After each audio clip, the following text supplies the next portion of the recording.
kalian harus memprogram hidup kalian dari sekarang. Karena bila tidak diprogram dari sekarang, maka kalian akan menyesal di kemudian hari. Sebab waktu terus maju bergulir, tak mungkinlah dimundurkan lagi.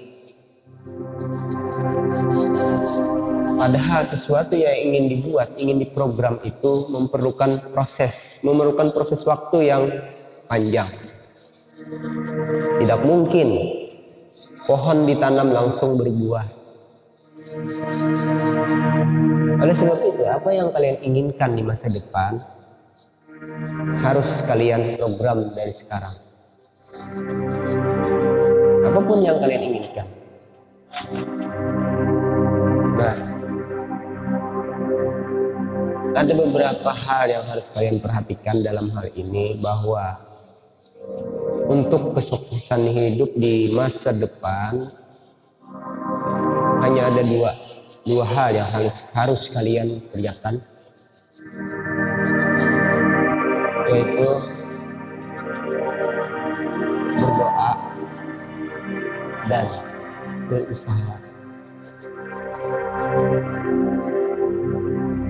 Karena hanya dua itulah yang bisa kita lakukan sebagai manusia. Berusaha semaksimal mungkin untuk memprogram hidup kita untuk mencapai tujuan kita. 10 tahun ke depan maunya jadi apa? Nah, di sini saya ingin menyampaikan bahwa apa yang kalian kerjakan sekarang ini, kesungguhan kalian, perhatian kalian terhadap orang lain, terhadap materi pelajaran, nah itu adalah gambaran kehidupan kalian masa akan datang. Karena apa yang kita peroleh di masa depan itu adalah hasil jerih payah kita, hasil program kehidupan kita dari sekarang, hasil berdoa, hasil usaha.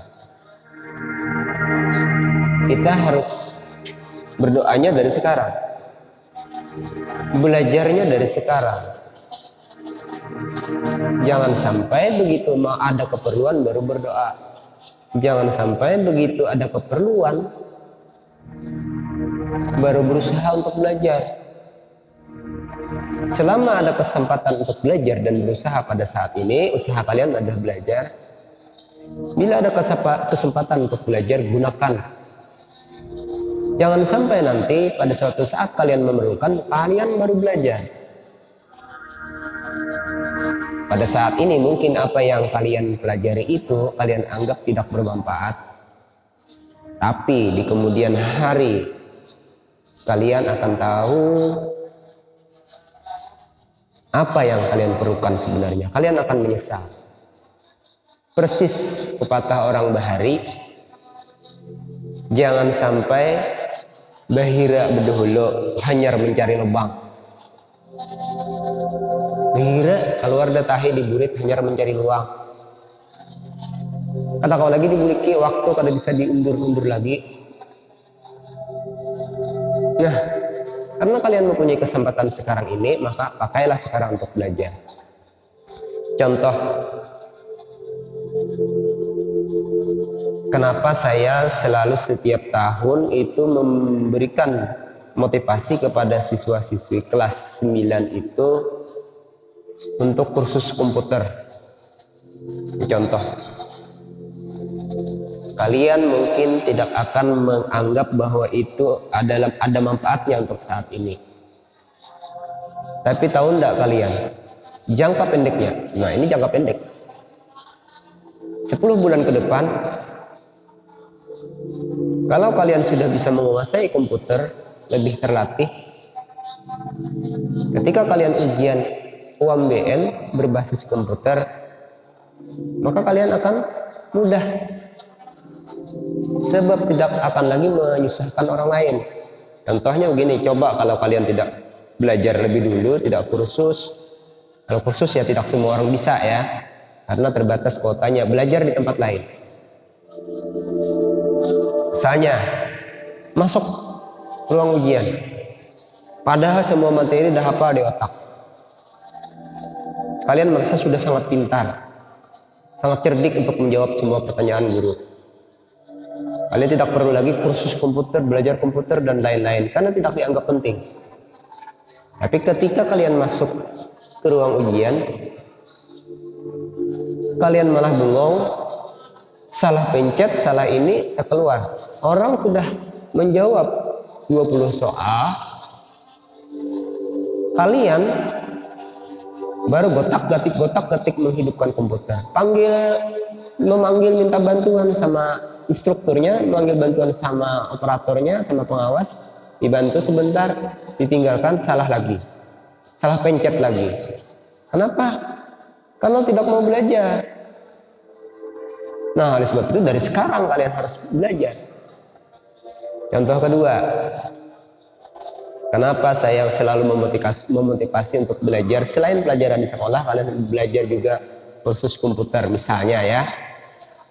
Ini satu contoh aja, kursus komputer saja yang saya contohkan. Ada teman kalian setelah lulus sekolah, dia padahal sebelum lulus saya suruh belajar, tapi tidak. Begitu lulus sekolah sudah kawin, dia diminta untuk bekerja di perusahaan. Tapi ternyata ketika di sana, yang kosong lowongannya adalah mengetik komputer. Maka ributlah dia untuk mencari pada saat itu kemana-mana untuk mencari sertifikat komputer. Padahal sebelumnya sudah dimotivasi untuk belajar, baik dengan orang lain ataupun dengan siapapun. Nah, akhirnya gagallah dia bekerja, terpaksa dia bekerja sebagai tukang cleaning service. Coba andaikan dia punya sertifikat pelatihan komputer misalnya, maka dia akan langsung bisa di kantor. Ya, jangankan kalian, saya saja sampai sekarang masih kursus. Sampai sekarang 2 bulan terakhir saya mengikuti puluhan kegiatan kursus. Saya punya sertifikat kursus itu ada 10 sudah. Dalam 2 bulan terakhir, karena di masa bencana yang seperti ini tidak mungkin kursus secara langsung, tapi saya mengikutinya secara daring. Saya sudah bekerja, sudah seperti ini, sudah tua seperti ini. Kalau ada yang ngajak belajar, saya belajar. Nah, sekarang kenapa kalian jangankan mau kursus, belajar bahasa Indonesia yang merupakan kewajiban kalian saja tidak diselesaikan tugasnya. Nah, ini merupakan salah satu motivasi bagi kalian. Selama kalian masih diberi kesempatan, gunakan kesempatan itu sebaik-baiknya, karena kesempatan itu tidak mungkin diulang lagi. Kesempatan itu, yang namanya kesempatan itu hanya satu kali. Misalnya kalian semester ini tidak kursus, misal, nah semester nanti tidak akan bisa lagi, karena tidak mungkin lagi. Itu sama dengan kata pepatah, sudah berak baru cari lobang, sudah mau perlu baru mau belajar. Oke ya, itu contoh sebagai motivasi kehidupan, bahwa apapun yang